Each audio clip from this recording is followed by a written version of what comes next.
Voici mes 2 livres de dragon, Le parfum du vent et Le goût de l'eau. Donc c'est le tome 1 et tome 2 de l'histoire. On commence avec Le parfum du vent qui est vraiment mon premier roman. Le premier que j'ai publié, en tout cas, c'est pas le premier que j'ai commencé à écrire. Et voilà, la première édition a été publiée avec la maison d'édition à compte d'auteur, Le Carnet de Dame Plume. Donc voilà, c'est un roman fantastique qui est écrit du point de vue du dragon. Donc c'est le dragon le narrateur de l'histoire. Et on suit ses aventures et ses réflexions sur le monde des humains qu'il trouve un peu étrange et déroutant. Dans cette version-là, il y a un petit dessin au début de chaque chapitre. Donc, c'est un livre qui a 319 pages. Je vais lire le résumé. Le parfum du vent raconte l'histoire d'un dragon qui, au risque d'être rejeté par ses frères et ses sœurs, a sauvé de la mort une petite humaine avec laquelle il s'est lié d'amitié. Des années plus tard, suite à un malentendu, l'humaine s'enfuit et le dragon la croit disparue. Avec l'aide d'un magicien, il partira à sa recherche et devra affronter des soldats hostiles et plusieurs ennemis mystérieux.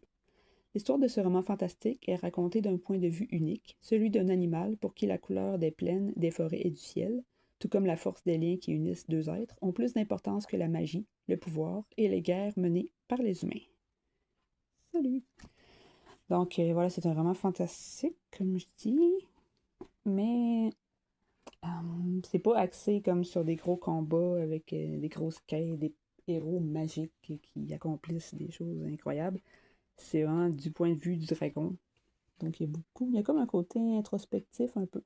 Il y a de l'action quand même, mais c'est pas débordant d'action et de noms de lieux et de noms de personnages, comme des livres du genre le sont parfois.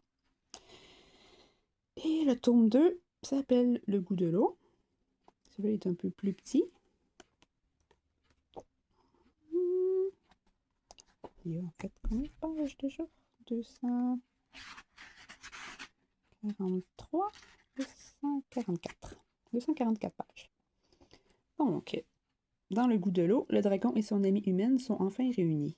Avant de pouvoir traverser la mer et d'aller s'établir ailleurs pour tenter de laisser le passé derrière eux, ils doivent tout faire pour retrouver Serra, l'ami de Régor, et Kielis, le jeune humain au pouvoir mystérieux.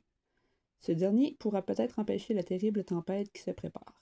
Ce roman fantastique, dont l'histoire est racontée du point de vue unique d'un dragon, présente la suite et la fin de l'aventure commencée dans Le parfum du vent.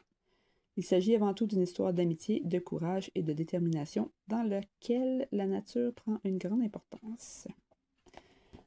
Donc voilà, évidemment, il faut commencer par lire le tome 1 avant de lire le tome 2 parce que ça a beaucoup plus de sens comme ça.